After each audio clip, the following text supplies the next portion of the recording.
बच्चों, हम लोग कॉम्प्लेक्स नंबर पढ़ रहे थे। कॉम्प्लेक्स नंबर में मॉडुलस समझ गए, कंजुगेट समझ गए।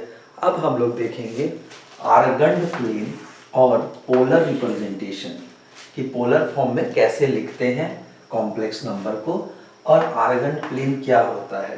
ठीक है, तो हम लोग जो स्टार्टिंग से ही पढ़ते आ रहे हैं, अगर ये मेरा कोई प्लेन है, ये मेरा एक्स एक्सिस है, ये मेरा वाई एक्सिस है, ठीक है, और यहाँ कोई एक पॉइंट है, समझ गए आप। और इस पॉइंट को अगर हम 1, तो इसका मतलब क्या है, यहाँ पे 1 हो गया, ठीक है। और इस पॉइंट को अगर हम 2 बोलते हैं, इसका मतलब क्या है, यहाँ ये वैल्यू 2 है, ठीक। इसी को जब हम लोग कॉम्प्लेक्स नंबर के फॉर्म में लिखते हैं तो क्या लिखते हैं, z equals to 1 plus 2i, ठीक, ये समझ गया आप।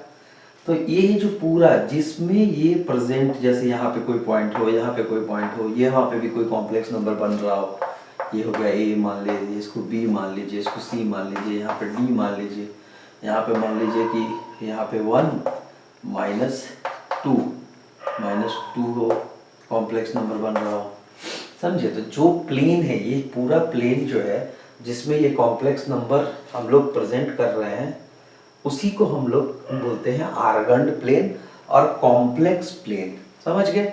आर्गन प्लेन और कॉम्प्लेक्स प्लेन, जहाँ पे कॉम्प्लेक्स नंबर रिप्रेजेंट किया जाता है। आर्गन प्लेन में ही आप देखिए, आर्गन प्लेन में बेसिकली क्या होता है, आर्गन प्लेन में ही हम लोग देखते हैं कि अगर ये पॉइंट P है, ठीक है, ये पॉइंट P है, तो ये ओरिजिन से जो डिस्टेंस है, मतलब O और P, ओरिजिन से जो डिस्टेंस है इस पॉइंट का, O और P का, तो इसकी वैल्यू क्या होगी। डिस्टेंस का फॉर्मूला अगर आप लगाते हैं, ये पॉइंट x है, ये y है, ये x एक्सिस है, ये y एक्सिस है, तो हम लोग क्या निकालते थे, x square minus y square plus y square, ठीक है। डिस्टेंस का फॉर्मूला अगर आप लगाते हैं, क्या होता था, एक्स स्क्वायर, ये पॉइंट क्या है 0 0, तो हम लोग क्या लगाते हैं, एक्स माइनस 0 का स्क्वायर प्लस वाई माइनस 0 का स्क्वायर, ठीक। तो ये हम लोगों को पता है, डिस्टेंस फार्मूला से ही हम लोग यहाँ पे कैलकुलेट करते हैं। तो ये जो वैल्यू आपको आ रही है, यही, ये क्या है, यही हमारा मॉड ऑफ नंबर है, complex number, mod of complex number है तुम्हारा, ठीक है। जो यहाँ पे वैल्यू आती है, ये जो डिस्टेंस होता है, यही मॉड है, ठीक है। और अगर इसी का कंजुगेट की जब बात की जाएगी तो क्या होगा, मिरर इमेज, जस्ट यहाँ पे क्या हो जाएगा, x माइनस वाई, ठीक, इसको तुम q मान लो। अगर ये डिस्टेंस भी तुम देखोगे तो सेम ही आएगा, ठीक है। तो ये कंजुगेट जो रहता है वो तुम्हारा मिरर इमेज ही होता है। ये हमको समझ में आ चुका है। हम लोग आर्गन प्लेन में यहाँ पे हम लोग क्या शो कर रहे हैं, एक कॉम्प्लेक्स नंबर, एक उसी का कंजुगेट, और जो ये डिस्टेंस होगा ये क्या होगा, मॉड ऑफ z, ठीक है। ये सब बातें हम लोग समझ गए एक प्लेन में रिप्रेजेंटेशन का। अब हम लोग आते हैं पोलर फॉर्म पे।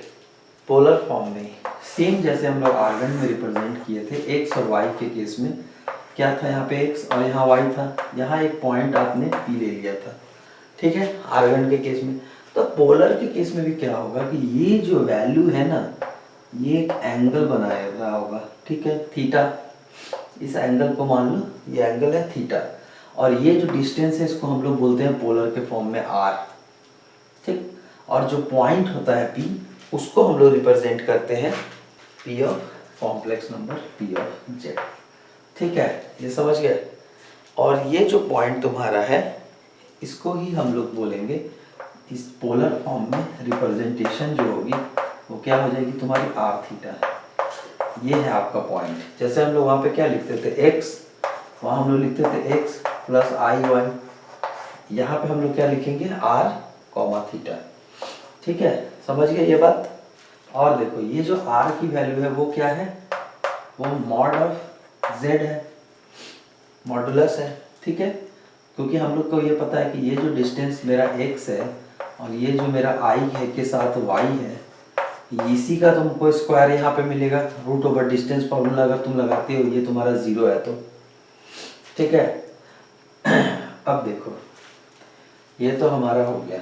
अब इसी को अगर तुमको रिप्रेजेंट करना है, हमको जो x और y है इसको हम लोगों को अगर पोलर फॉर्म में रिप्रेजेंट करना है तो हम लोग कैसा लिख सकते हैं इसको, जैसे ये एक ट्रायंगल बना लो, ठीक।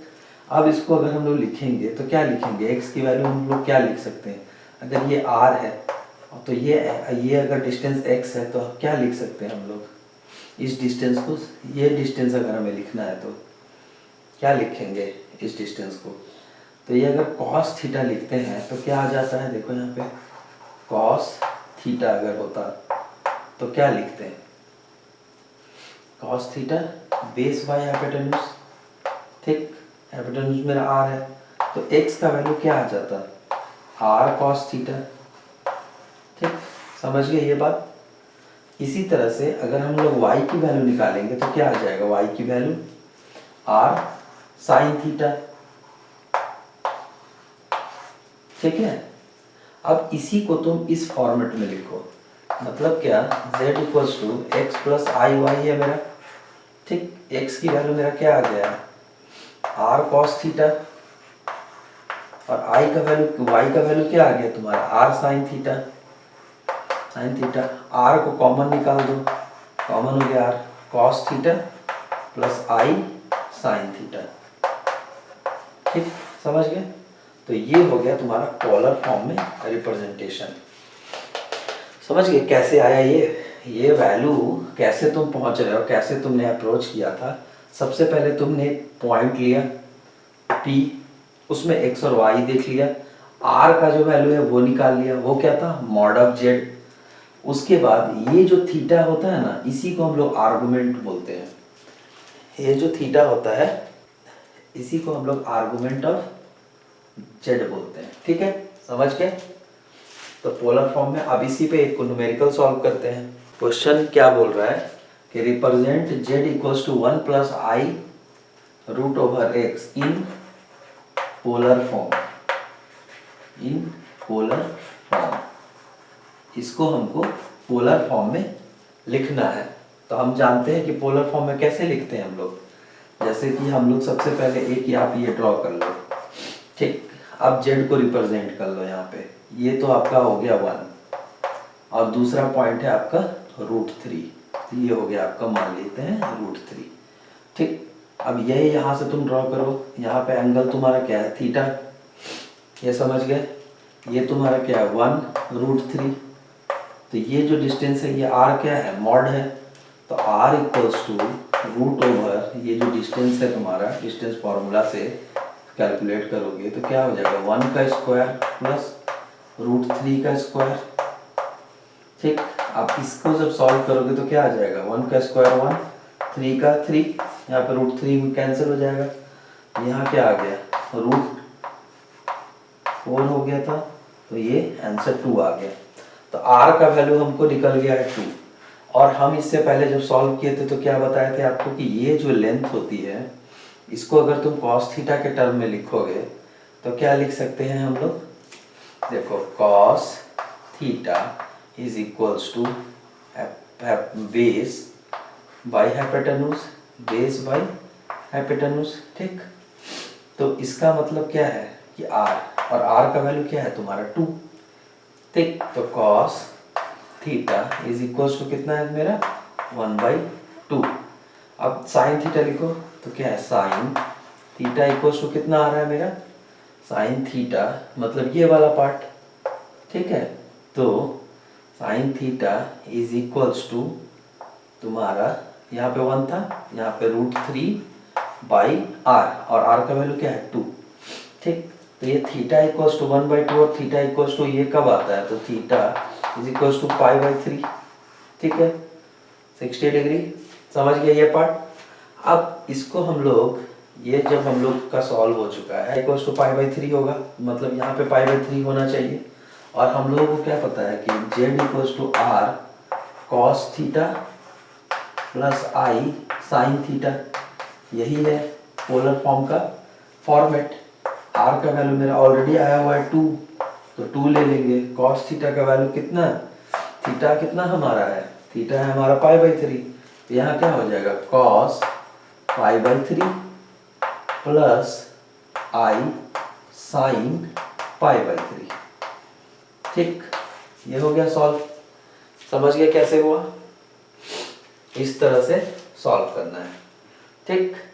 अगर इस तरह से नहीं भी सॉल्व करने का मन है तो आप चाहें तो डायरेक्टली भी लिख सकते हैं, जैसा मैंने इससे पहले डिराइव करने का और डिराइव करके दिखाया था कि ये वैल्यू कैसे आई, वैसे ही आप लोग डायरेक्टली सॉल्व कर सकते हैं, ठीक है। तो आज के लिए तो बस इतना ही। इसके बाद हम लोग क्वाड्रेटिक इक्वेशन का कुछ क्वेश्चन सॉल्व करेंगे, बस ये चैप्टर खत्म होगा और कुछ IITs के क्वेश्चन जो आए हुए हैं ऑलरेडी उसे भी डिस्कस करेंगे।